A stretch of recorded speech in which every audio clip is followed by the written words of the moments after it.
Well, good afternoon and welcome to Comp 422 and Comp 620, Information Privacy and Security. We're going to talk about malware today. I have several announcements. Okay, it's time to register for classes in the spring. See your advisor. Talk about what classes you should take. Even if you think you know what classes you should take, you always see your advisor. That's what you get paid for. You should see them because they may have insight, something that you didn't see. By now, both seniors and grad students, which is almost everybody in this class, has the opportunity to register. There is a opportunity for summer interns with the Homeland Security. You can see the details out on Blackboard under opportunities. That's under the class. Yes. Course evaluations are starting tomorrow. Okay, this is your opportunity to tell me what you think and tell all the other faculty members what they think. You'll find a link on Blackboard starting tomorrow morning on how it runs. It runs till the end of the semester. You should honestly evaluate all your classes. It is important. I know because once upon a time I was department chair of computer science, and we have to evaluate our faculty on teaching, research, and service. Research is easy. I know what papers they publish, what projects they've done, money they've got. Service, I know what assignments I gave them, whether they did. But teaching, what do you know about the teaching? Have you seen the department chair here? No, he doesn't know anything about my teaching. He only knows because you tell him. And so it's very important that you tell him. The university administration really believes a lot in your evaluations, probably more than they should. So it's very important that you do this for all the faculty. Also, for a faculty member, how do we know if we're doing a good job or not? Unless somebody tells us. Sometimes when you go out there, you see, oh, you've been screwing up in a certain area for months and you didn't know it. So let them know. All right, Thursday of this week, November 9th, is Wellness Day. There are no classes on Thursday, September 9th. It doesn't impact this class because we don't have a class on Thursday, but if you do, you don't. And they're having some events, so you can look on the website. You've probably seen announcements about this. Here is the upcoming class schedule. You are here talking about malware. We're talking about denial of service on Wednesday. And then a week from today, online only, we'll talk about computer forensics, then privacy issues, because after all, the course is information privacy. We haven't really talked about privacy, but we will. And then 2 weeks from today, which again is online only, we'll talk about artificial intelligence impact on security. And then comes Thanksgiving. I will talk about these subjects on these days, but I may throw in additional material if I don't have enough to fill up an hour and 15 minutes. I've got a couple other topics I'll throw in there. Do please take a look at the book. Chapter 23 turns out to be rather lengthy, more than I thought, but you can look through that. Wikipedia is always good. All right, tour of the zoo today. Malware, there are all sorts of creatures. There's viruses, worms, Trojan horses, rabbits, and all sorts of other things. I like this picture, so malware. And there's our biohazard symbol. Just personal pride. My father helped make that symbol many decades ago, but that, yeah, started with the radiation symbol and made it look scary. See fangs. Okay, anyway, okay, malware. What do we do with malware? Well, it is the basis for a whole lot of cyber security problems. They'll steal your information or the company's information. Ransomware is malware. They may use your computer for all sorts of extra either communications or calculations. They can use it to just use your CPU time. Create botnets, which are networks of computers that will perform their activities for them. Sometimes, when we talk about denial of service on Wednesday of this week, we'll talk about using many computers to attack another computer at once. So they may install software to and all sorts of other things. Click fraud, we're going to talk about in a couple weeks. And even break physical systems. We'll talk about that. Okay, now I'm going to go through the zoo and talk about all the creatures that you might find out there, what they do and what we can do about them. Okay, Trojan horses. The Trojan horse program is a program that you use. It does something that you want it to do. It performs some function, a task that you want. You download it and it does what you want. What you don't know is that behind the scenes, it's also doing something else. It's doing something that you probably don't want done. Think typically multi-threaded programming. As soon as the program starts, it forks off another process or thread that's doing something nasty while you're running the program. And since you download it and the program seems to work, it does what you want, you don't think twice about it. We're coming into the holiday season, and this is the worst time for these things because there's all sorts of these programs that people send around, and you just download this little program that somebody emailed to you, and you watch it, and it displays a pretty little greeting card and things move around on the screen. How nice. Meanwhile, it's loading all sorts of malware on your system and doing things that you never want done.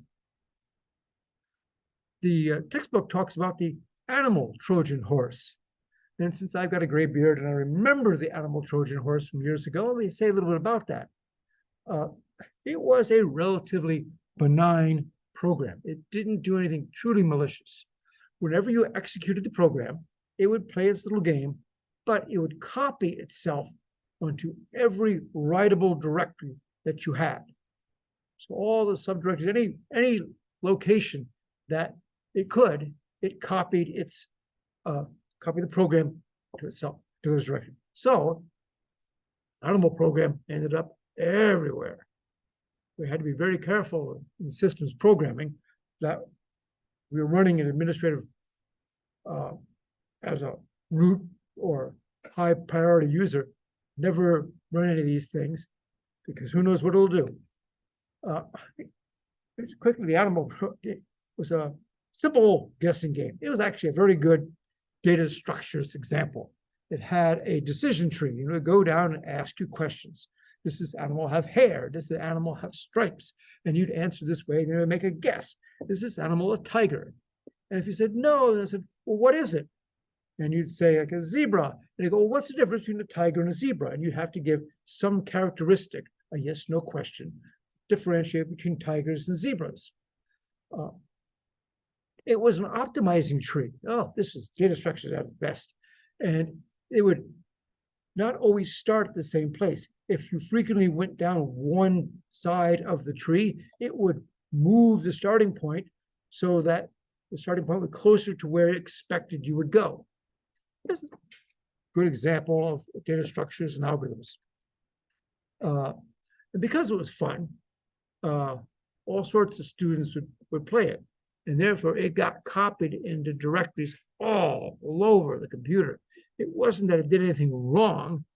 I might note, after a while, the program started off with, does the animal have fangs? Yes. Is it Dr. Artenstein? But eventually, I was the manager of systems programming at the time. And so I wrote a program we ran in the middle of the night with root privileges that went down every directory looking for a program the right size called animal, and we deleted it.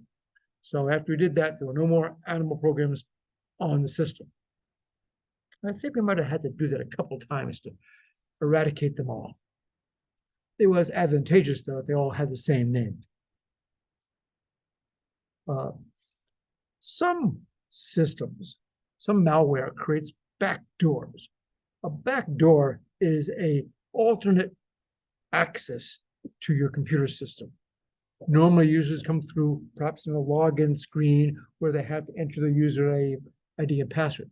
But if a program creates a backdoor, it may start a program that runs in the background, opens up a network port, and waits for it, and allows users to log in that way. In other words, if somebody knows, if the attacker will know, if you go to this particular port number and send this command, it will let you log in or have particular access things you can do from that.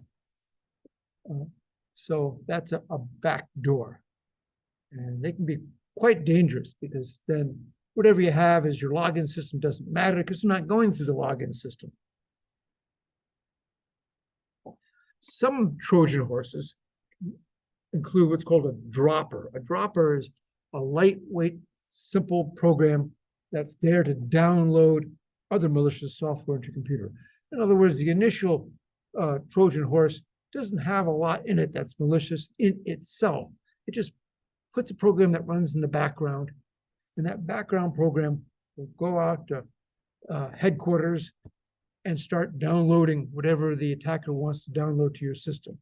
And it is an example of a backdoor. In this case, it's a backdoor, particularly for loading other software. So it tries to operate stealthily in the background. Another type of malware is adware, and there's also spyware. Adware, typically, program gets in there some way, either a Trojan horse where you're running something you wanted to run, and then it puts ads out in your system. Sometimes things will pop up.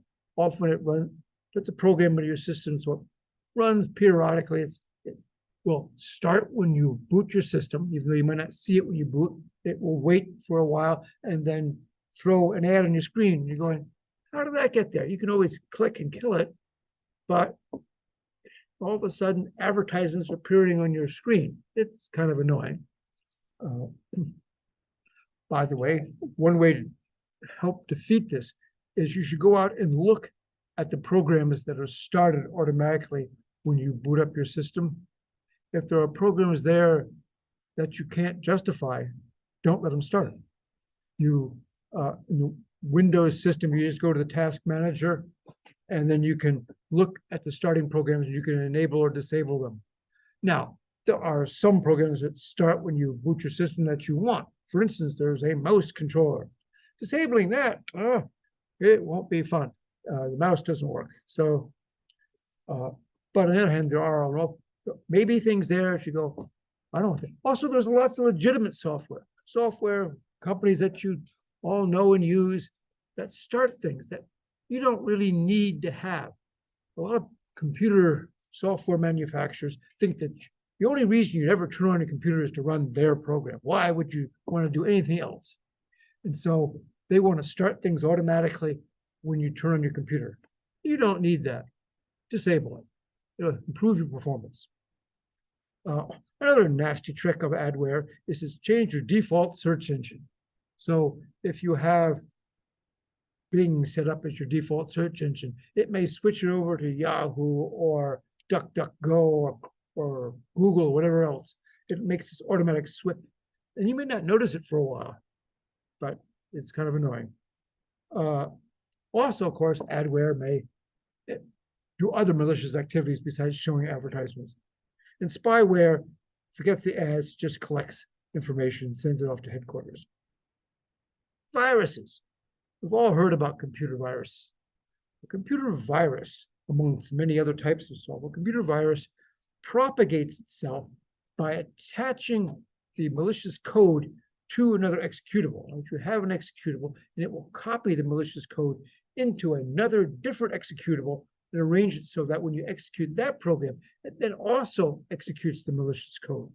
This makes it sometimes very difficult to delete, because if it starts copying itself into many other executables, just because you delete one of them doesn't mean you killed the virus. And when you run another program that's infected, it'll go back and infect the ones that you already cleaned.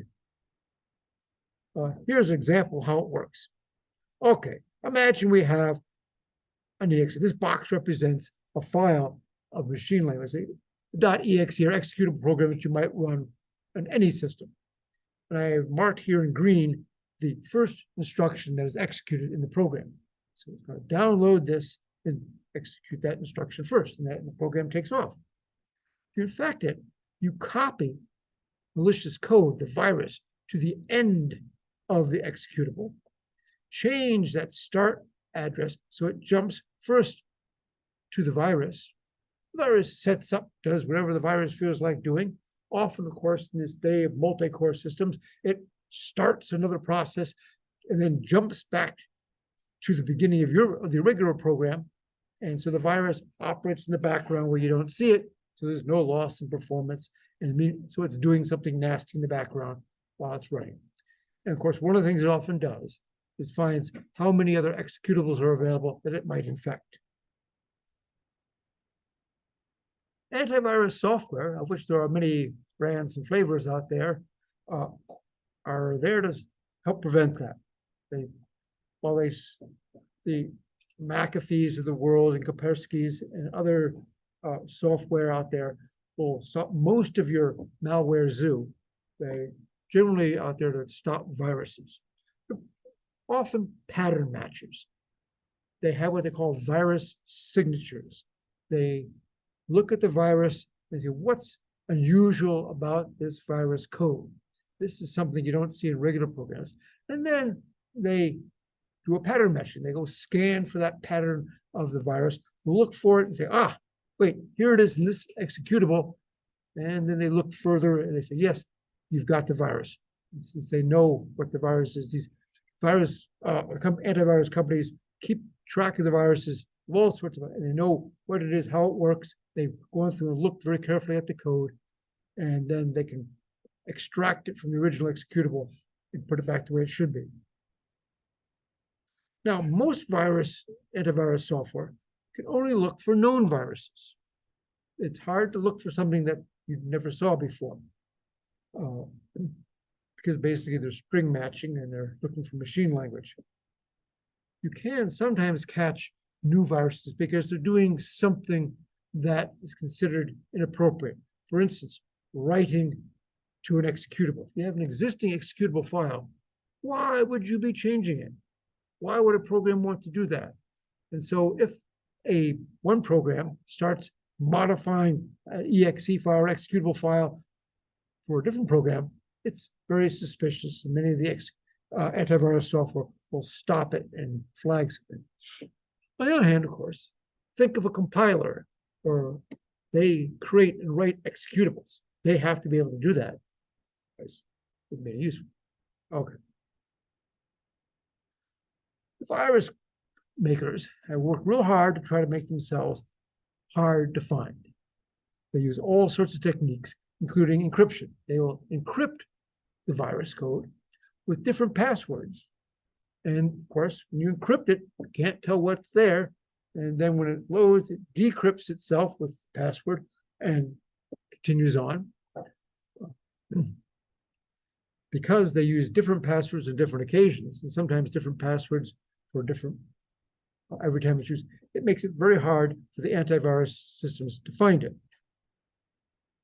And that would also include polymorphic virus, which change in a random-like manner to avoid skin.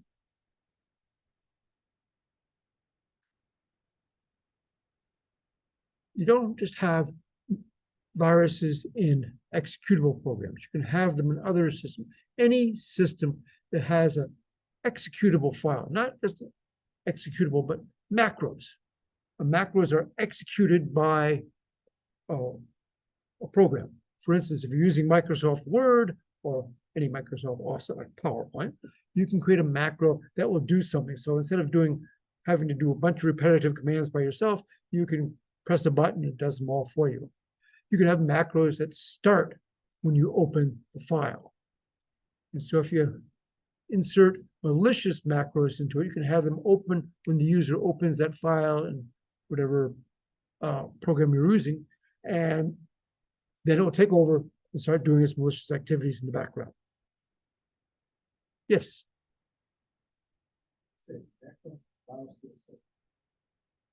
Yes, you can create a macro virus. First of all, the macros are easy to create. Programming to actually insert the macro virus into another system may be a bit more challenging. But all you have to do is write a Word document and put a macro in it and set it up to start when the file is opened. And then when somebody opens it, it's going to execute, and you don't always see what the macro is doing. Some of the macro activity is visible on the screen. That's often what you wanted it to do. But a lot of these macro languages are very powerful. They can do all sorts of things outside of the document. Now, if you download a file from the web, Microsoft Office flags it as potentially dangerous. In the Ken Williams opinion, it doesn't give you a lot of options. It tells you, oh, I'm not going to let you do anything. You can look at this, but you can't edit it. You can't print it. You can't copy and paste it. You can just look at it. Or click here and you can do everything. Well, that's an all or nothing answer. There's a lot of in between that I would like. I would like it to say, oh, you can look at it and edit it, but disable all the macros that might be in it immediately, or tell you, at least tell me of the macros that might be there. And that would make it a lot clearer. So then I could say, yes, I want to use this file, but now I know it's clean. They don't give you that option. Tell your Microsoft representative sometime. That's a good option. All right, we've got our first clicker question of the day. And the online people will be happy to see that, yes, I have a question for it. All right.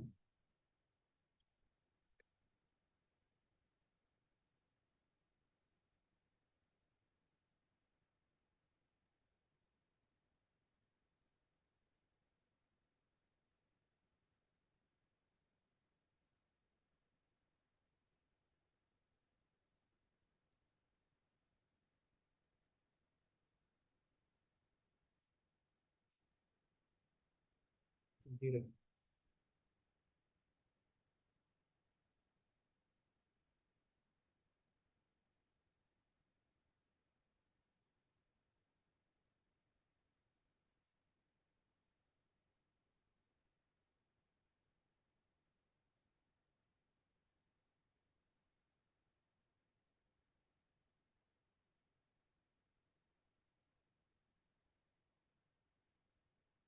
Okay, let's see your answer there. This is pretty easy. Oops. Oh, okay. Sorry.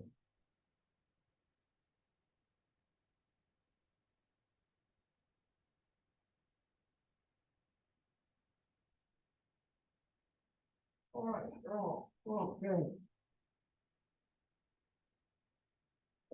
You guys really all click Reddit from removal media?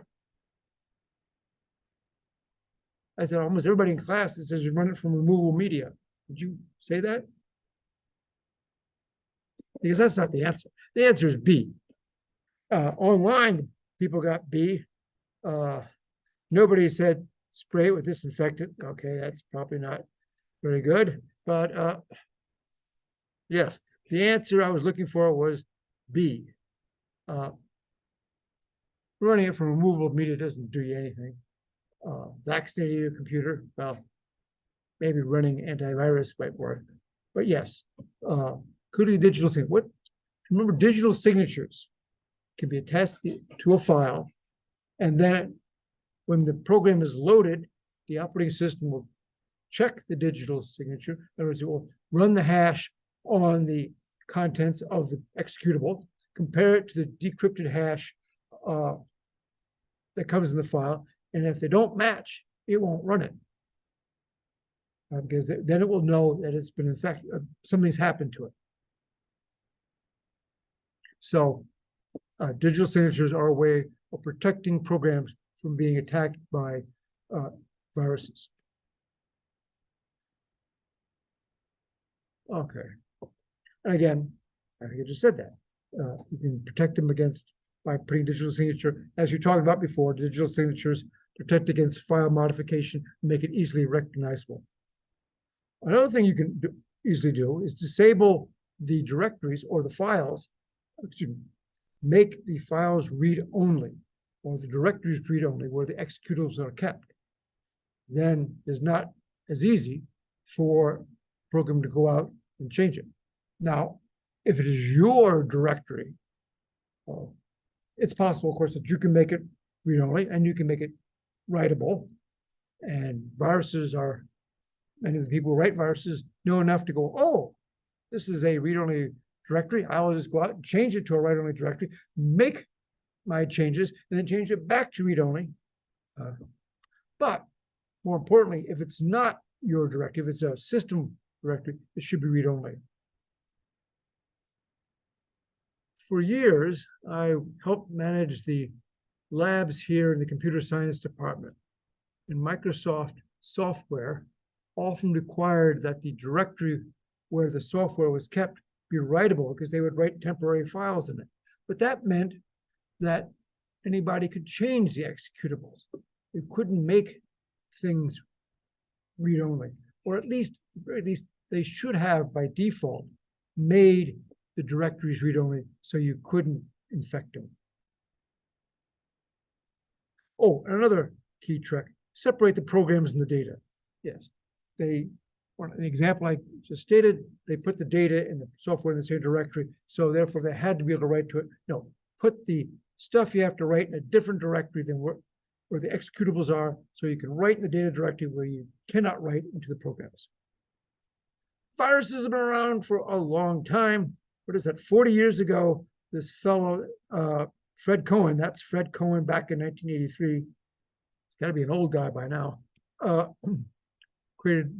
He made up the term, ran it on a UNIVAC 1108 and a Unix system. His goal was just to get super user privilege, be able to go out there. And it turned out that they could do it pretty quickly, average 30 minutes before. And it was just put it out there, wait for somebody to execute it. They got it. And of course, it was small, didn't have much. It's hard to notice.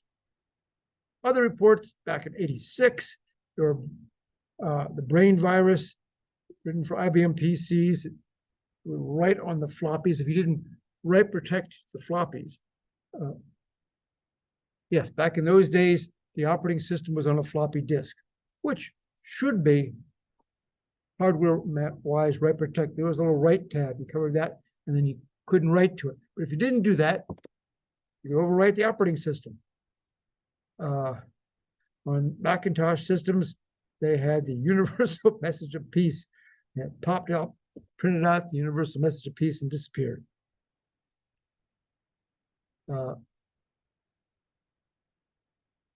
Yeah, Duff's experimental Highland, Lotus 123, that was a macro virus. That was another one. So they've been out there for a while. Different than viruses, this is a method of attack that's been around for a long time, and it's extremely effective. You write your software, malicious software, on a thumb drive, along with whatever couple of files you might have. Particularly have a file that starts up when you boot it. You can put a file in a directory on any media that will start when you load the media. And you put it on a CD or a DVD or a thumb drive. You plug it in, it starts. You can configure that on your OS, Microsoft, Windows, or Apple. We'll say turn that on and turn it off. But it's very nice if you put it in a music CD, it'll start playing the music. How nice. Or put it in a program and installs it. Put it in a malicious thumb drive and it installs the malicious software on your system. How convenient. And so people write these thumb drives, drop them around in convenient places, just put them on board. We go, oh, look, a thumb drive. Oh, nice, big one. I got one for free. Plug it into their system and see what's on it. And while they're looking at it, it is copying itself all over the place and loading the malicious software.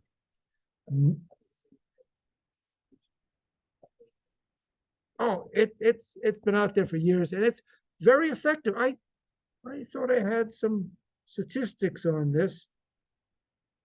Maybe they're later.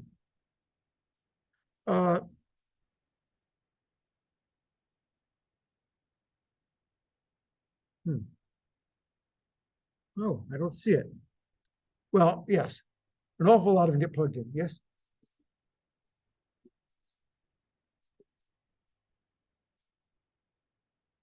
Oh, there was a question about what do you do if you want to use it? How do you clean it safely?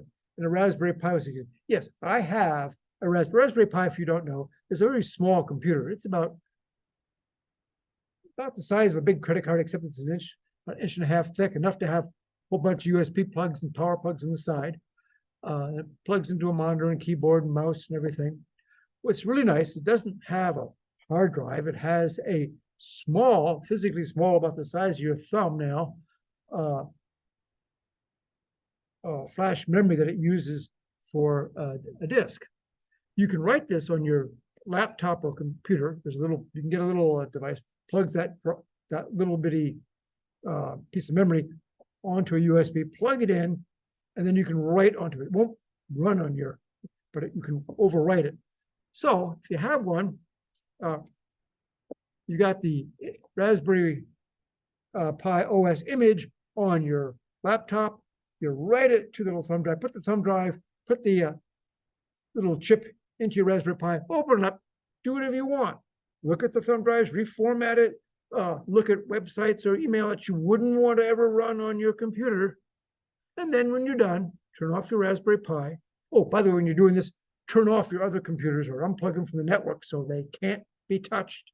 And then when you're done experimenting, turn off the Raspberry Pi, turn on the other ones, take that little memory chip, put it back in there and erase it and write a new copy of the OS on it so you can do it again.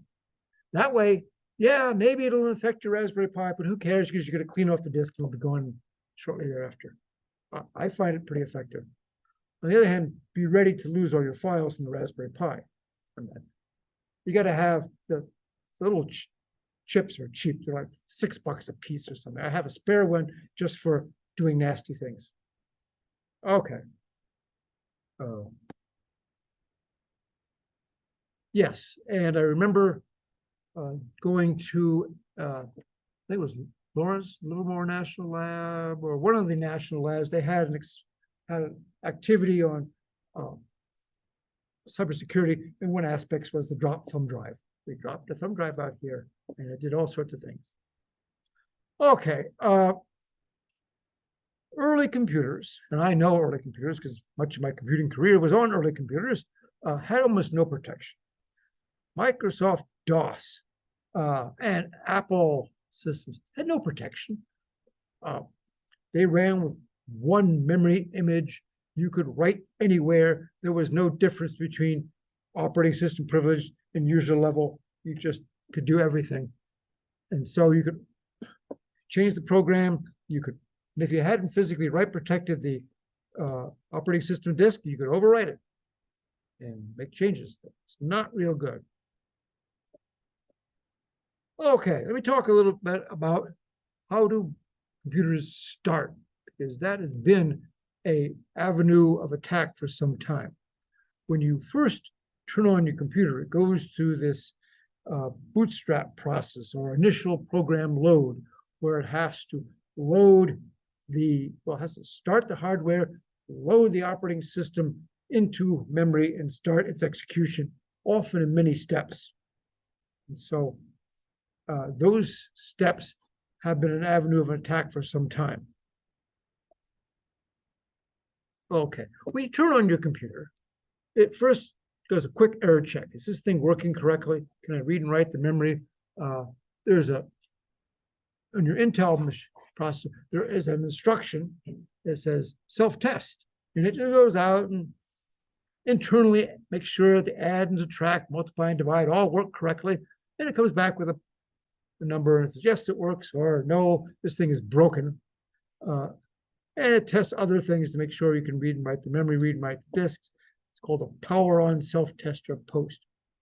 Also, because you don't have to do anything to change the hardware configuration on pieces, those of us with gray beards remember the days where if you change the hardware, you had to change the operating system. You had to tell the operating system what hardware you had and how it was connected. Nowadays, you just plug it in, and the computer figures it out when you turn it on. It has to do that every time you turn it on. It has to reset the hardware, which, I mean, I'm sure that sounds really simple. Having written programs to have to reset hardware, it ain't simple. There's all sorts of things that can go on. Devices can interrupt. They can get runaway interrupts. They can not work. They can work in strange and unusual ways. And so you have to watch out for all of this. And so you have to reset the thing. So everything is, so you can turn off equipment that doesn't work and report it to the user, and then make sure everything is running correctly. Then it has to establish the old execution environment, make sure that everything is there, that you've got the hardware running and it knows what it's got and it built all the tables that it needs, and actually start the operating system. Okay, another question just to keep you awake. Let's try this one.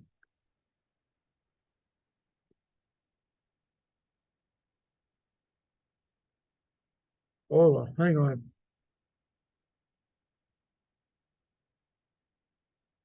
There, okay, that works.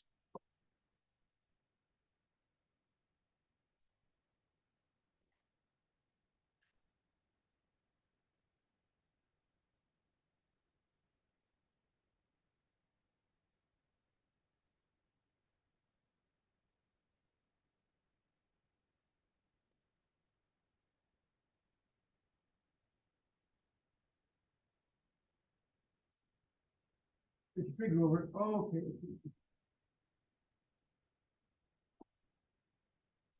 All right. We have a great variety of answers out there, class. But almost, well, the most popular answer was D. D is the most popular answer.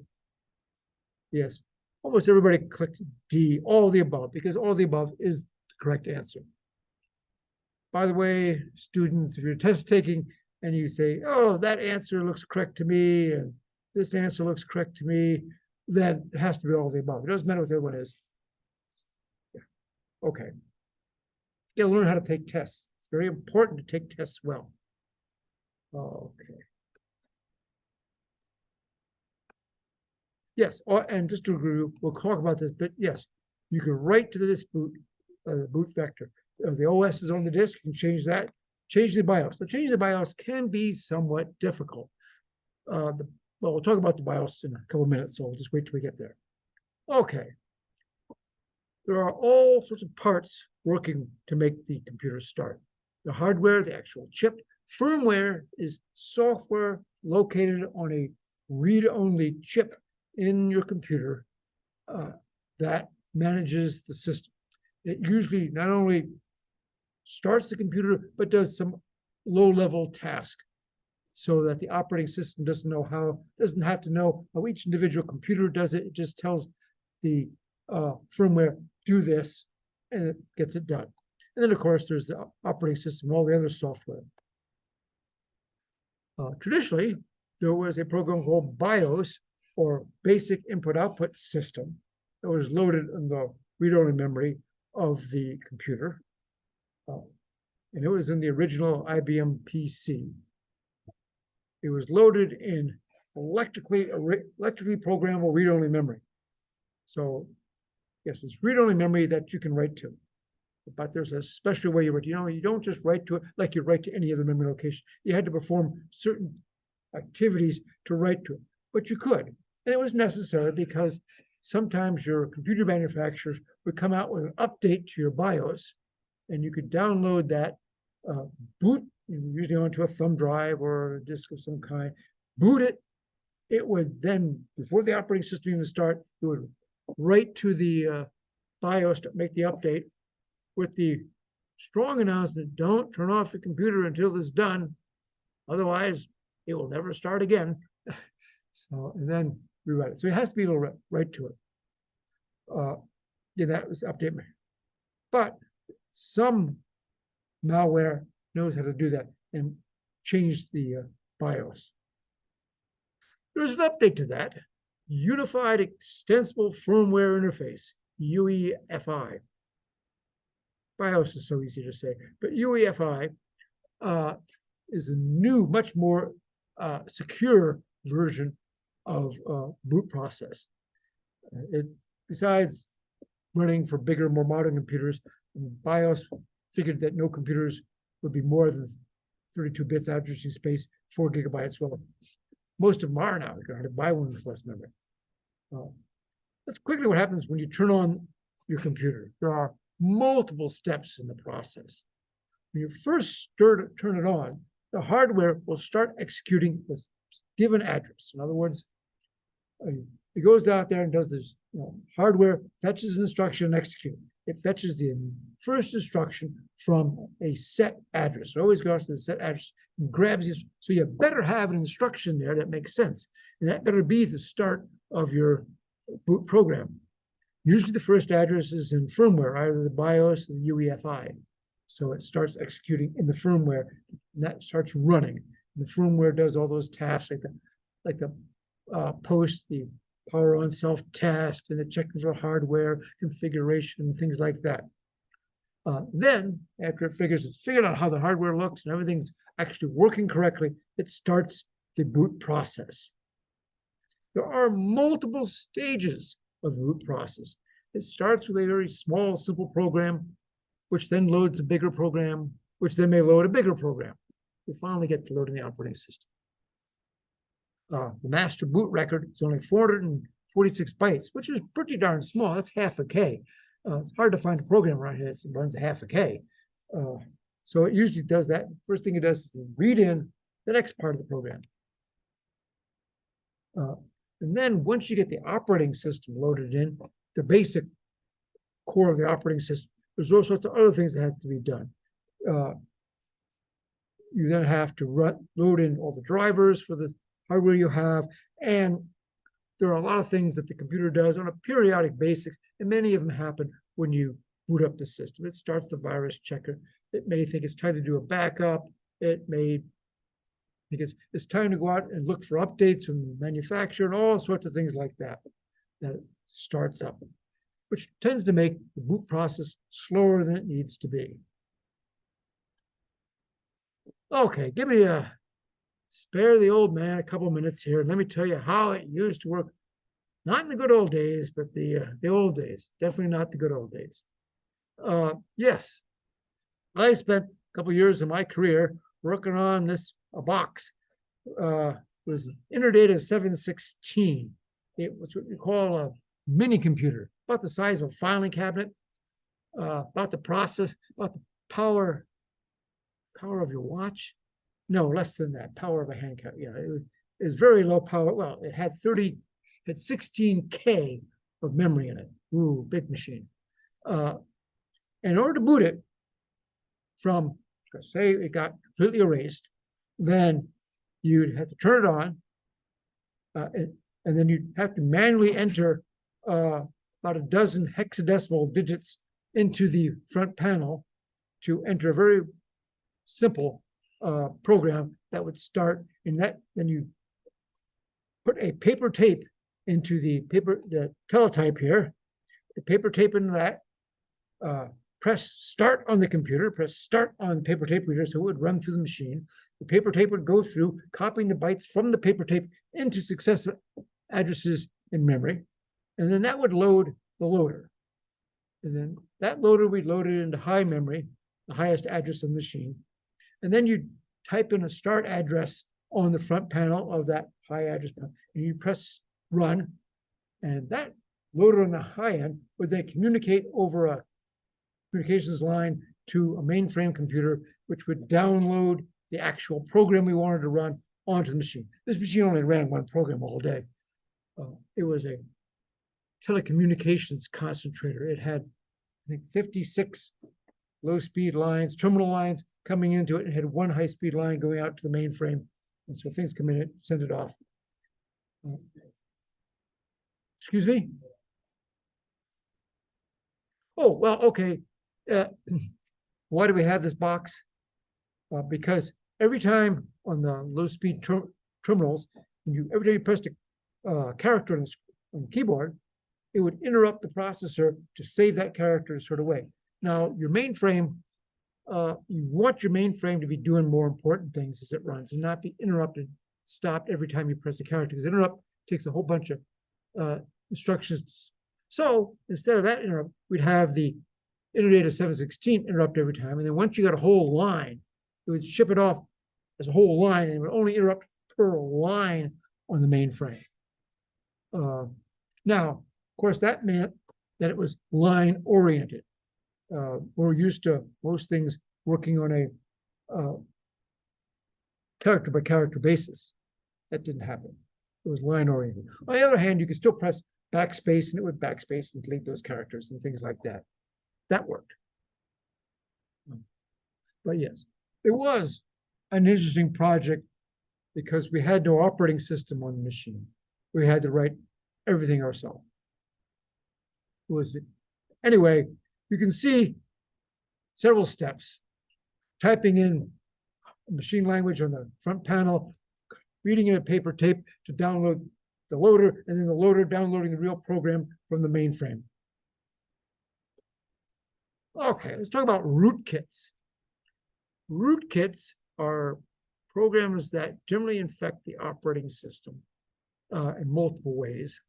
They often happen during the boot process. You can have bootkits or rootkits that in fact impact the bootloader.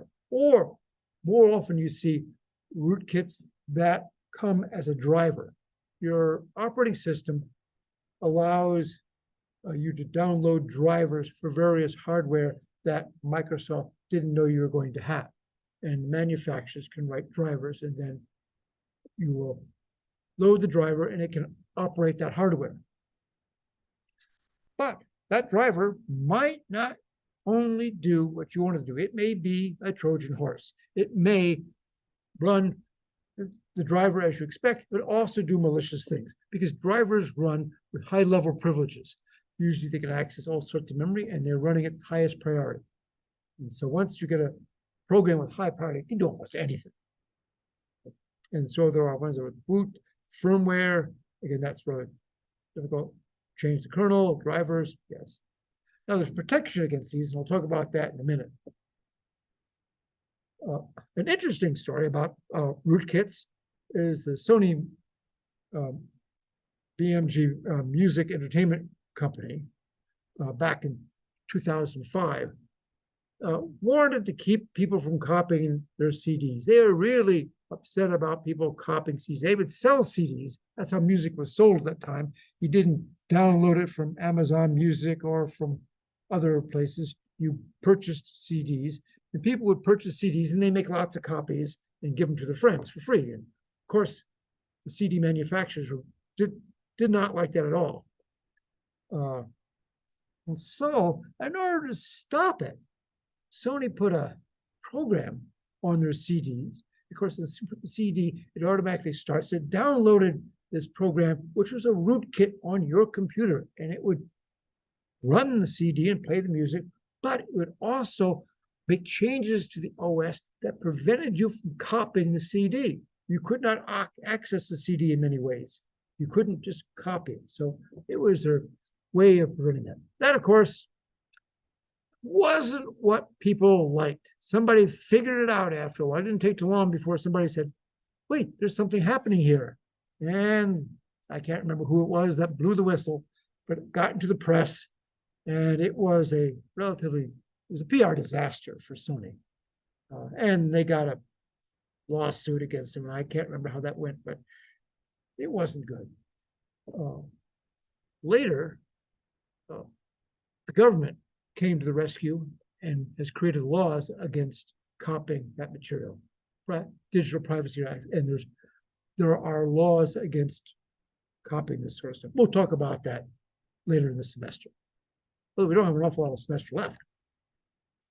All right, in order to protect your computers, the computer manufacturers and the operating system manufacturers have gotten together and created the Trusted Platform Module, usually abbreviated TPM, which is a little microcontroller located in your computer, separate from your CPU, that starts up the boot process and handles it in a very secure way with cryptography to encrypt and decrypt particular activities, and make sure that the boot process runs in a secure way, that you can only boot things that you want to boot.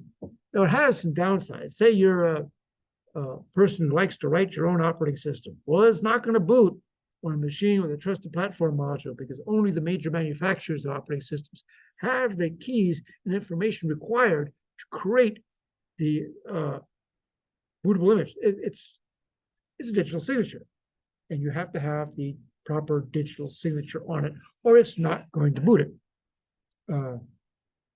Intel's got it in there. Windows 11 requires TPM. It won't work on a system without it. And I believe the latest versions of Mac OS also require TPM because it's so much more secure. Let me go over how this works. All right. I'm going to talk about PCs because they have more information about PCs than Macs, but it's not much different on a Mac OS system. Okay, we got secure boot. which uses the UEFI. Again, that's the BIOS replacement, the more advanced BIOS. Trusted Platform Module, TPM, that's the process that does that. Then there's the Trusted Boot, which checks the integrity of everything. The Early Launch Anti-Malware. Before the operating system even gets going, it's got some anti-malware out there to make sure everything is clean. And Measured Boot, in other words, it logs the process and makes sure that everything is going correctly. Here's a diagram I've got. Here are the steps. Okay, we start in the UEFI, which is your firmware. And then it has the OS loader, which loads the kernel here, which then loads the system drivers. System drivers are again made by different companies who make the hardware. If you have a scanner, you may need a driver that understands how to talk to the scanner. Other system files that you might need. ELAM drivers, which I should have mentioned with it, and many different drivers, and your anti-malware software. So step after step going through this. The secure boot process, again, only works with systems with UEFI and the TPM. First verifies that the firmware in the system is, in other words, it's checking to make sure nobody's modified the firmware, which is in read-only memory, but let's make sure nobody's changed it. It has to be digitally signed. And then it checks all the code. Is it properly digitally signed? Are all the loaders digitally signed? And finally, when it's decided that, yes, everything is as it should be, it passes control to the trusted boot system. The trusted boot system, again, verifies digital signatures as things going on and starts loading in the information from the OS files into memory. Loads in the boot drivers, startup files, those sort of things that start up when your system goes. And guess that the early launch anti-malware is going. The early launch anti-malware load all sorts of malware drive, that's what starts up that your antivirus stuff very early in this process, so it can detect errors. Because before that anti-malware, it would be in that list of things to get started when you first boot up. There's no guarantee it was the first thing. And if something else started up first, it could start real quickly, do something nasty before the malware even figured out what was going on. And of course, now boot drivers have to come from a verified list. Just because you have a unique piece of hardware, if you want to get a driver in the Microsoft Windows system, you have to give it to Microsoft and have them validate it, check it to make sure it's clean, and then they will allow it to be loaded by the Microsoft loader. You can do a rootkit on an Android OS phone.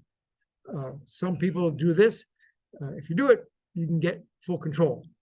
There's things you can't do on your phone because it stops you from doing that on purpose.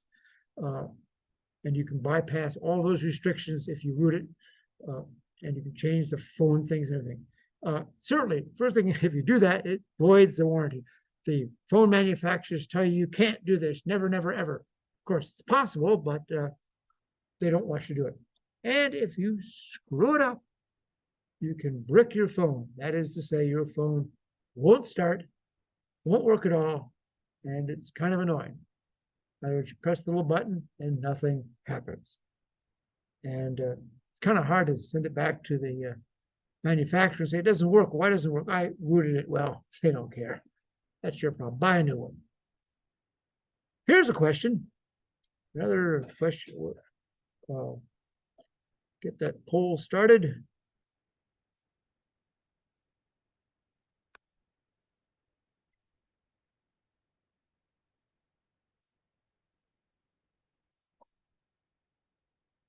Yes, you can download different versions of Android.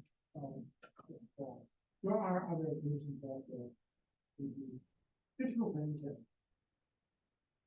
what you don't always do.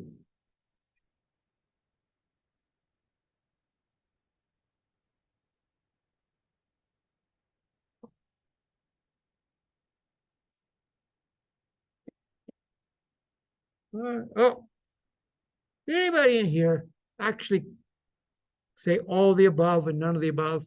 There's always a wise guy. All right. Well, I hadn't said that yet. There's a mixed bag. There are a lot of falses, but and have as many truths. Oh, is that? Oh, sorry. There we go. Yes, there are. People say false. Some people say true. Well, the answer is yes. Well, it is illegal in some in some countries to root your phone. It is not in the United States. The United States has a law, the Unlocking Consumer Choice and Wireless Competition Act, that makes it legal to root your phone.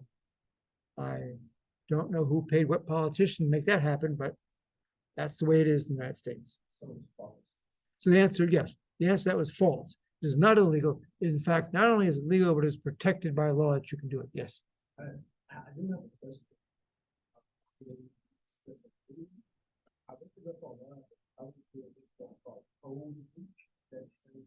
About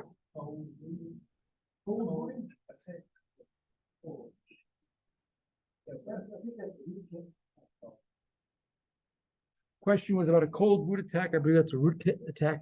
A cold boot is when you start it from the very beginning. A lot of systems, people never turn off their laptops and they just close it up, open it up. Cold boot is when you powered it down completely, sits there, and then you start it up again. So it's different than what we discussed about boot. Yeah, the boot is what I'm talking about was a cold boot. Yeah, that's yes, the TPM in that process is for what we refer to as a cold boot.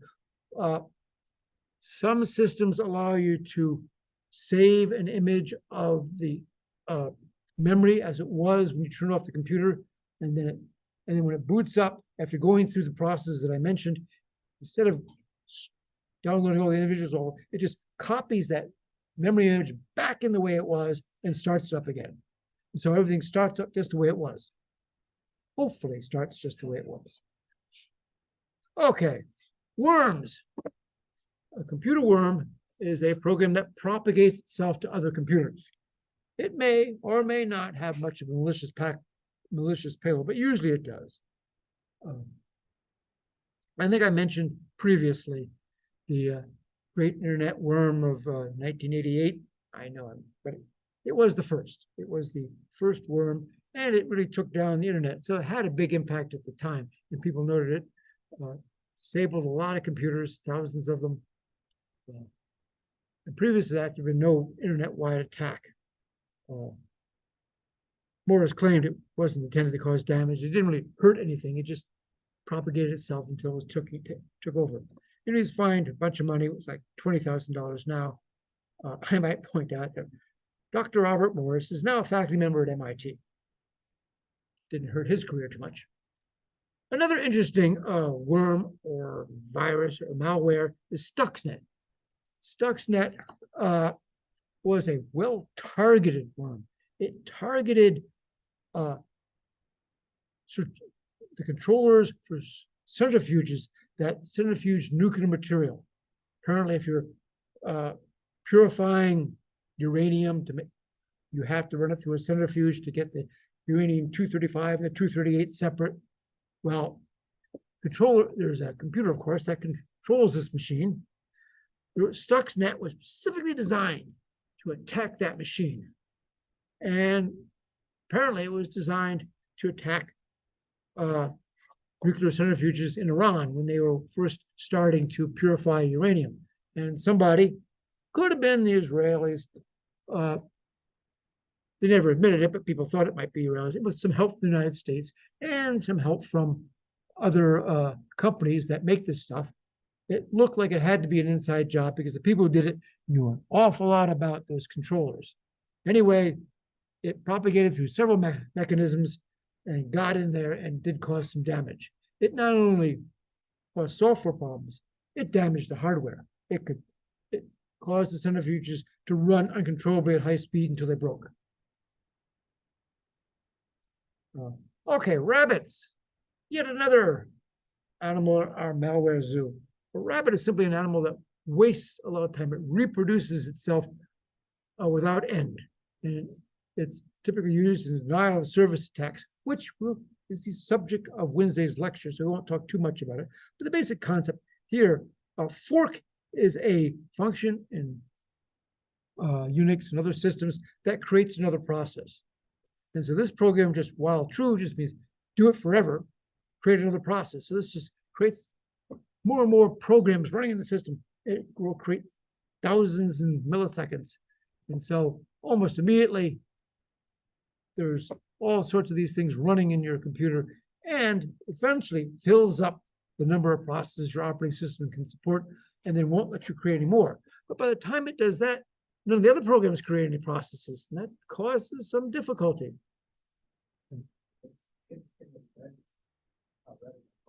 For yes, it's rabbit because it reproduces endlessly.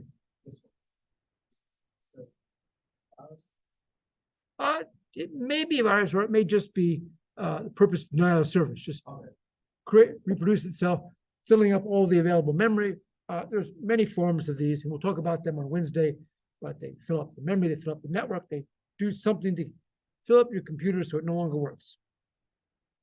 Logic bombs, we're just going now quickly through the last few of the animals. Logic bombs, the Trojan horse that puts something out there that waits quietly until some time. The classical one that's been out there for decades was the guy who writes the program for the payroll. And he puts in there, the payroll program starts, checks to see that his name is on the list, that he's getting paid. If for some reason his name is not on the list, it erases the database. Because you figure by that point he's been fired if his name's not there. And go fire me, will you? Okay. By the way, that has happened. Botnets. We'll talk about these a little bit more another day, but a botnet is a bunch of computers, just your laptops or desktop computers, that have been attacked by some form of malware that has stored some software in it, and then it waits for control information from some central headquarters, will send it a message telling it what to do, and then if you've infected thousands of computers, you now have thousands of computers that will do what you want. Frequently, they are used to do distributed denial of service attacks against some other victim. So the botnet is not necessarily intended to attack your laptop. Your laptop is used to attack other computers. We've talked about social engineering. I have some slides here that I copied. But social engineering is a big means of introducing malware, mostly because users don't always make good decisions. We talked about phishing. Let me quickly reiterate on phishing. Phishing is often email or texting where you send a legitimate looking text message or email asking the user. The basic concept is you make it look like it comes from a trustworthy source. Typical aspect is you write a email masquerading as the person's superior. You send it off. For instance, you might have one that comes from Chancellor Martin and directs the faculty to do something. Well, it doesn't come from Chancellor Martin. Another popular one is runs through churches often is you get one that says it comes from the minister. Please make a donation to this fund to help somebody. Usual thing is get Walmart gift cards and send them here or something. But yes, it sends an email and says do something. It says it comes from a reliable source, but in fact it comes from an attacker. Different flavors of that. Spear phishing is targeted. Whaling is again targeted, but at the executives. Clone phishing is where legitimate email, but you change an attachment. Yeah, it's attacked social media a lot. It's been out there for quite some time. Described in 1987. So what is that? That's 46 years ago. No, 36 years ago. Early ones against AOL, which is America Online. Early banks. WannaCry was one not too long ago. Here's a graph of the unique phishing reports, how many phishing attacks They happen, companies record this stuff, as you can see, it's just skyrocketing. Well, this only goes up to 2015. Here's a more modern chart, phishing site and malware sites, and you can see phishing's the thing to do if you want to attack. Notice there's a growth up there. There's a little bit bar here. They lost their information that day, but yeah, it's just zooming up. And of course, it's not hard to do. I talked about this earlier. You can have a link in email that looks like this, but in fact, when you click on it, it goes to a different site. What's displayed here is just whatever you want to display, and where it goes is someplace else. Systems don't check that. One of the reasons they don't check that is because here at A&T, at least for the faculty, I don't know, does anybody notice this happens with students? For the faculty, when you email is downloaded into the faculty email system, it is modified. The links, all the links in an email message are modified. So it goes to the Office 365 Advanced Threat Protection System. And it goes there and it passes the original link to the ATP site. The ATP site looks it up in its database and says, do I know this website to be a known dangerous site? If it is in the list, it does know, but it sends a message back to the user and say, oh, this is a dangerous site. Do you really want to do this? Or if it's not in the list of dangerous sites, it just forwards it on to the original site, and it looks just like you clicked it directly. But that way, all your emails, all your links in your emails are checked for you as you execute them. It does require modification like this. Even if this started out as www.nice.com, if ATP will go through and change this to a much larger URL. And so when you click, so that way when you click on it, it looks like going to www.nice, and it will get there, but it routes it through the advanced threat protection system, make sure it's going there. Does anybody know, does it do this for Aggie emails for students? It may not. Aggie, the aggie.ncat.edu runs through Google. Google manages that. The other one runs through a Microsoft Exchange server, and A&T manages that. Okay, people have been trying to fix this with legislation for a while. And way back, what is that? Oh, 18 years ago, Senator introduced the Anti-Phishing Act. He's going to make it a crime to have fake websites or bogus emails, put them in jail for 5 years or $250,000 a fine. Interesting to know, the legislation did not pass. I always wonder, what were the legislatures thinking when they didn't pass that? Well, we have the best government money can buy. And so it doesn't happen. One of the difficulties of that, there are things, excuse me, wait a second. Okay. Things you can do, of course, we've talked about this earlier.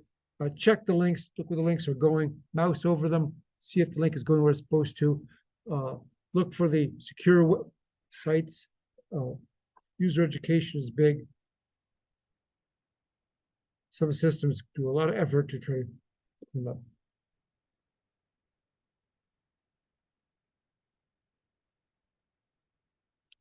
You have fake websites, and we've talked about this. We had clickjacking against acme.com, and that's an example of attacking a website. We weren't even faking the website. We were just overlaying something on top of the real website. Shut up, phone. Student, too.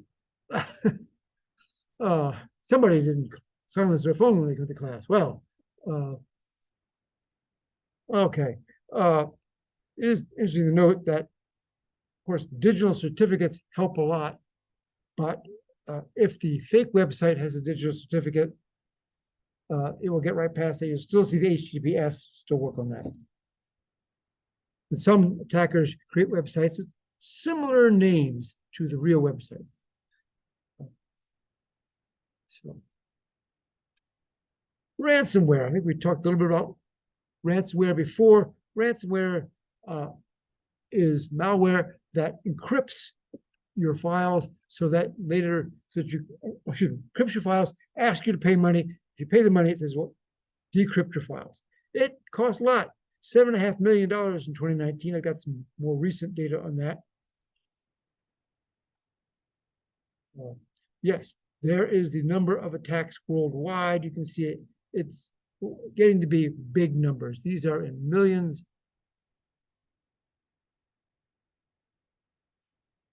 Millions, well, whatever unit, it's big. And this, of course, is only the first part of 2022. Here's another chart, ransomware payments. Look at that, payments enough. This is the average, and this is the median. Now, back for you statisticians, the median is the halfway point. If you put the list in order, right in the middle of the list is the median. The average, of course, you did in grade school, you add them all up and divide by the number of values. The average is much larger than the median, which tells you there are the occasional very large payments. In other words, there's not evenly distributed. There are some very large payments. Not only do you have to pay a lot of money, but you have other impacts. Of course, your system's gonna be down for a while until you get it back up. You've got people going idle and people spending time trying to fix this. You, of course, does teach you to spend more money in cybersecurity protections, which is probably not a bad thing. Insurance companies get involved in this because they often insure you to protect you against ransomware. And of course, if you have a ransomware attack, they figure you are not properly protected. And next time you get your insurance bill, it's going to be much higher. Usually it costs money to get legal people to help you out of this. And of course, it's no good for your reputation, and while your system is down, you're losing business. Ransomware works pretty effectively. 70% of the organizations the past 2 years said they were attacked by ransomware, of which almost half had a successful attack. And about a quarter of those victims paid the ransomware. Everybody wants Bitcoins because Bitcoins, they think, are anonymous. They're somewhat anonymous, but they're not completely anonymous. Ransomware has gotten to be a business. Boy, you can buy ransomware kits. In other words, you can go out there and purchase ransomware, get yourself a list of email addresses and send it off to people. If you have trouble, don't worry. They've got phone support. Even have people to negotiate the ransom.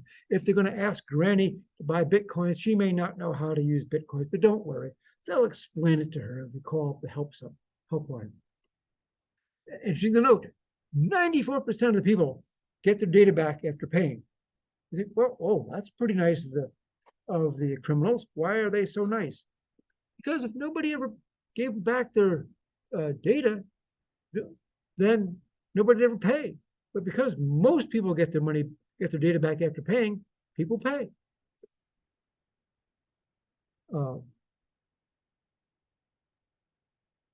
The FBI says, well, make sure that you keep your systems up to date, your applications in your OS, or make them automatically update as you go. So they're always in the latest version. They always apply the malicious fixes. Back up regularly. Keep your data backed up. That's extremely important. And check where those backups are going. Don't separate them from your regular system. Move them off to another system. Do them, and don't just have one backup copy. Have a series of backup copies. This was yesterday's backup copy. This is last week's backup copy. This is last month's backup copy, and so forth. So if something gets attacked, you can reload it.